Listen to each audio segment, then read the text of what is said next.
திருவாசகம் திருவெண்பா. அவர் இப்படி சொல்ல மாட்டார். வகுப்படுக்கிற நேரத்தில் கிராஸ் பண்ணதுனால உனக்கு புண்ணியம் சொர்க்கம் பாரு. ஆமாம், அப்படி சொல்லுவார். அந்த நேரத்தில் அந்த ஒலி மட்டம் மேலே பட்டதுனால உனக்கு சொர்க்கம் பாரு. இறைவன் எல்லாருக்கும் மேம்பட்ட சிறப்புடையவன். முதல் பாயிண்ட்.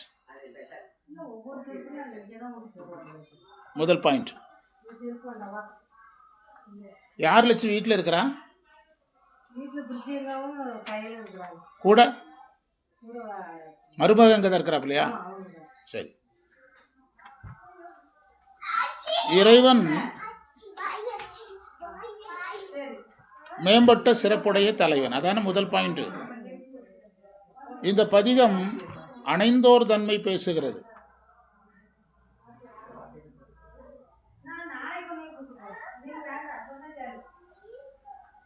இறைவன் எல்லாரையும் விட மேம்பட்டவன் என்பதை அறியாத ஒரு உயிர் ஜீவன் முக்தர் நிலைக்கு போக முடியாது. இறைவன் அனைத்திலும் மேம்பட்டவன் என்பதை அறியாத ஒருவர் ஜீவன் முக்தர் நிலைக்கு போக முடியாது.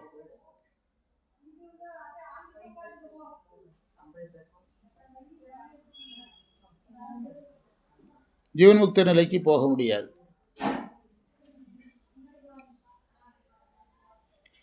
ஒரு ஆன்மா தன்னையும் உணர வேண்டும், தலைவனையும் உணர வேண்டும்.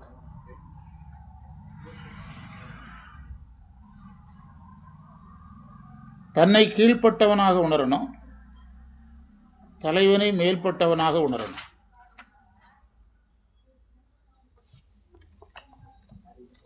தன்னை கீழ்ப்பட்டவனாக உணரணும், தலைவனை மேல்பட்டவனாக உணரணும்.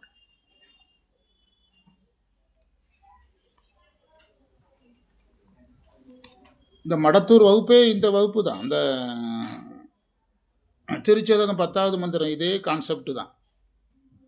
புகவே தகேன் உனக்கு அன்பொருள் யான் என் பொல்லாமணியே, தகவே எனை உனக்கு ஆட்கொண்ட தன்மைய புன்மயிரை மிகவே உயர்த்தி விண்ணோரை பணித்து அண்ணா அமுதே நகவே தகும் எம்பிரான் என்ன நீ செய்த நாடகமே. இதே பொருள் தான். என்ன எழுதுனீங்க? உயிர் தன்னை அறிய வேண்டும், தலைவனை அறிய வேண்டும். தன்னை அறியும் போது கீழ்ப்பட்டவனாக அறிய வேண்டும், தலைவனை அறியும் போது மேம்பட்டவனாக அறியணும். அவர்தான் ஜீவன் முக்தர்.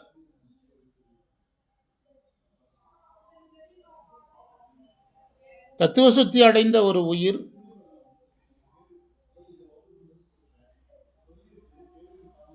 தன்னையே பிரம்மமாக கருதும். அதுவும் பசு ஞானம். அந்த நிலையை ஆன்ம ரூபம்னு சொல்றோம். அதை கடந்து சாதகன் ஆன்ம தரிசனத்துக்கு போகணும்.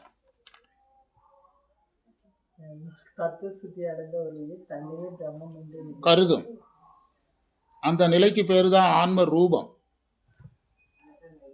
அதை கடந்து ஆன்ம தரிசனத்துக்கு போகணும். ஆன்ம தரிசனம் நடக்கும் போதே சிவரூபம் நடக்கும்.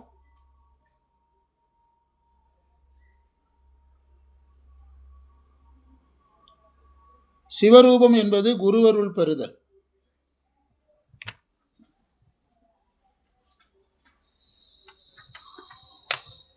குருவருளை பெற்றதன் பயனாக ஆன்மா சிவ தரிசனத்துக்கு போகும். இந்த சிவ தரிசனம் இல்லை, சிவ தரிசன ஆன்ம சுத்திக்கு போகும். கொஞ்சம் ஆன்ம சுத்திக்கு போகும். ஆன்ம தரிசனம் நடக்கும்போதே சிவரூபமும் நடக்கும். குரு வந்துருவார். அதன் பயனாக அது எங்க போயிரும்னா ஆன்ம சுத்திக்கு போயிடும்.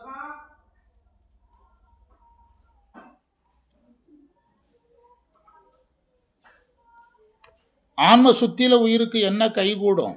சிவ யோகம் கைகூடும்.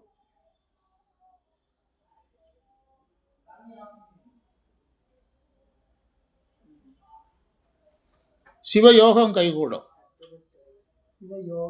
ஆமாம், சிவயோகம் கைகூடும் போது அந்த உயிருக்கு அடிமை பண்பு வந்துடும். சிவயோகம் கைகூடும் போது உயிருக்கு அடிமை பண்பு வந்துடும்.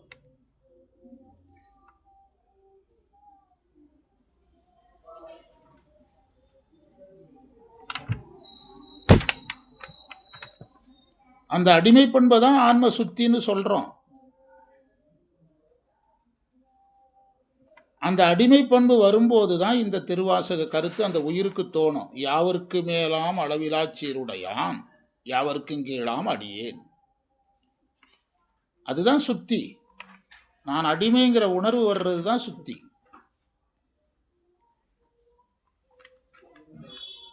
அதற்கு பிறகு அந்த ஆன்மா சிவ போகத்துக்கு போயிடும்.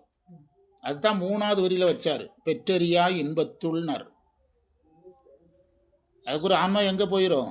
சிவபோகத்துக்கு போயிடும். சிவ தரிசனம் எங்க வரும்? சிவ தரிசனமும் சிவ யோகமும் சேர்ந்து நடக்கும், அப்படிதானே? ஆன்ம சுத்தியோட சேர்ந்து நடக்கிறது என்னது? சிவ யோகம். அது எழுதியாச்சு. அதுவும் அங்கதான் நடக்கும். அந்த இடத்துல தான் இறைவன் பெருசா தெரியும், ஆன்மா சின்னதா தெரியும். அதற்கு பிறகு அந்த உயிருக்கு சிவபோகத்தை கொடுப்பாரு. அந்த சிவபோகத்தை தான் 3வது வரியில பாடுறார். பெற்றறியா இன்பத்துள் வைத்துங்கிறார். அதான் சிவபோகம். இந்த நிலைக்கு ஒரு சாதகன் போயிட்டானா அது ஜீவன் முக்தர் நிலை.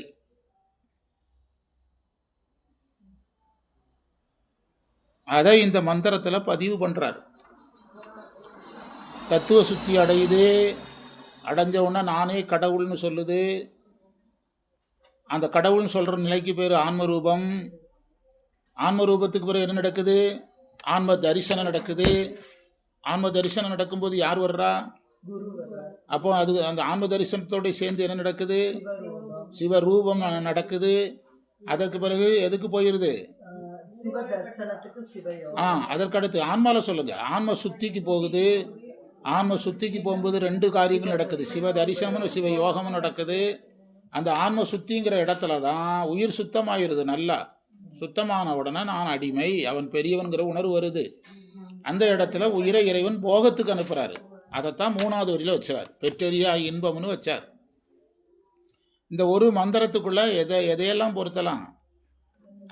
ஆன்மரூபம், ஆன்ம தரிசனம், ஆன்ம சுத்தி, சிவரூபம், சிவ தரிசனம், சிவயோகம், சிவபோகம், இந்த 6ஐயும் பொருத்தலாம். எதுல? ஆமாம், 4 3 7 பொருத்தலாம். 7ஐயும் இதில் பொருத்தி படிக்கலாம். இந்த அணைந்தோர் தன்மை என்ற பதிகத்துக்கு நேரடியான மந்திரம் எதுலேருந்து தொடங்குதுன்னு சொன்னோம்? 6ல இருந்தே தொடங்கிட்டு. ஆனால் இந்த மந்திரம் ரொம்ப வலுவாக நிற்குது. இந்த 8வது மந்திரம் ரொம்ப வலுவாக நிற்குது. யாவரும் பெற்றறியா இன்பத்துள். அந்த பெற்றறியாதவங்க யாரு? ஒரு கேள்வி கேளுங்க. யாவரும் பெற்றறியா இன்பத்துள். இந்த பெற்றறியாதவங்க யாருன்னா அங்கே இருக்கிறாங்க. அங்கே கீழே 1லிருந்து 4 வரைக்கும் கொண்டு வரணும். தத்துவ சுத்தி அடையாதவர்.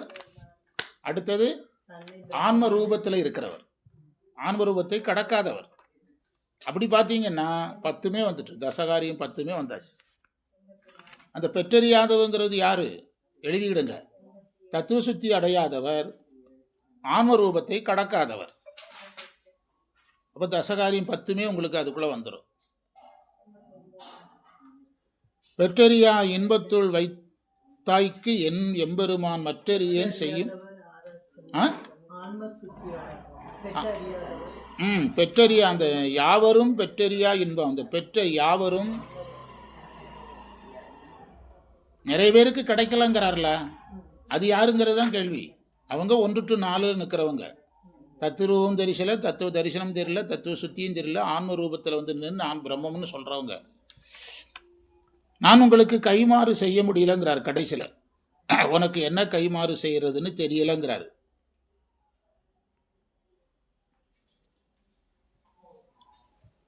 ஏன் கைமாறு செய்ய வேண்டும் நினைக்கிறாருன்னா, யாரும் கொடுக்க முடியாத இன்பத்தை இறைவன் கொடுத்திருக்கிறாரு. அது ஒரு காரணம். கைமாறு செய்ய வேண்டும்னு ஏன் ஆசைப்படுறாருன்னா, யாரும் கொடுக்க முடியாத ஒன்றை இறைவன் கொடுத்திருக்கிறாரு. இதுவரைக்கும் கிடைக்காத ஒன்றை கொடுத்திருக்கிறார். இதுவரைக்கும் கிடைக்காத ஒன்றை கொடுத்திருக்கிறாரு.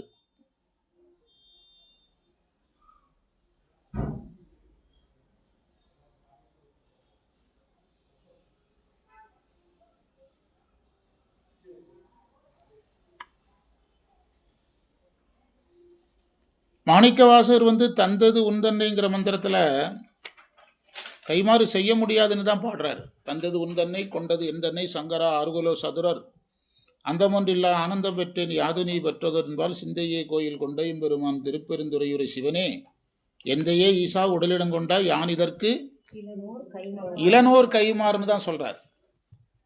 இப்போ மாணிக்கவாசகர் கருத்துப்படி உயிர் இறைவனுக்கு என்ன செய்ய முடியாது.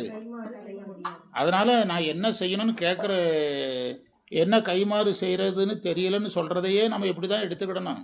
உனக்கு கைமாறு செய்ய முடியாது என்று தான் எடுத்துக்கொள்ளணும். உடனே இறைவன் இந்த கைமாறெலாம் செய்யுங்கன்னு சொன்னார், மாணிக்கவாசகர் அதை செஞ்சார் அப்படின்னு நம்ம அதை டெவலப் பண்ண முடியாது. இறைவன் அப்படி போய் சொல்லுவாரே யார்கிட்டயே போய் எனக்கு இதை செஞ்சுதாங்க அதை செஞ்சுதாங்கன்னு கேட்பாரு.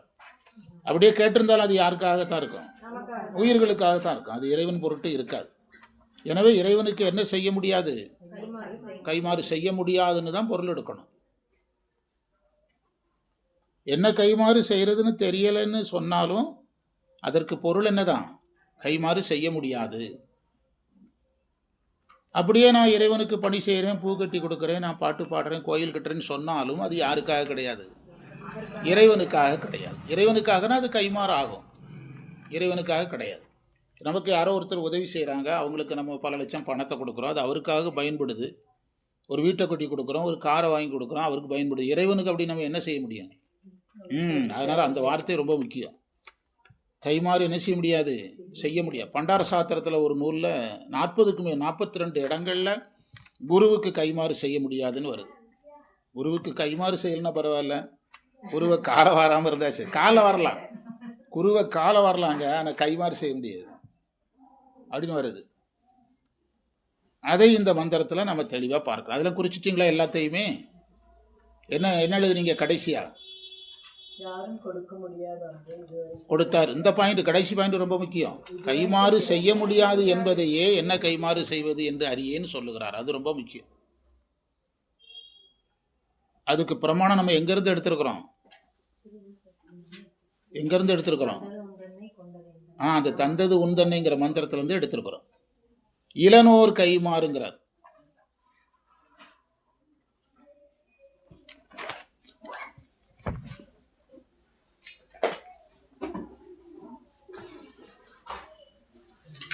வகுப்பு நிறைவு வாசிக்க வேண்டியதான். வாசிச்சிங்கன்னா இதை முடிச்சு விட்டுடலாம்.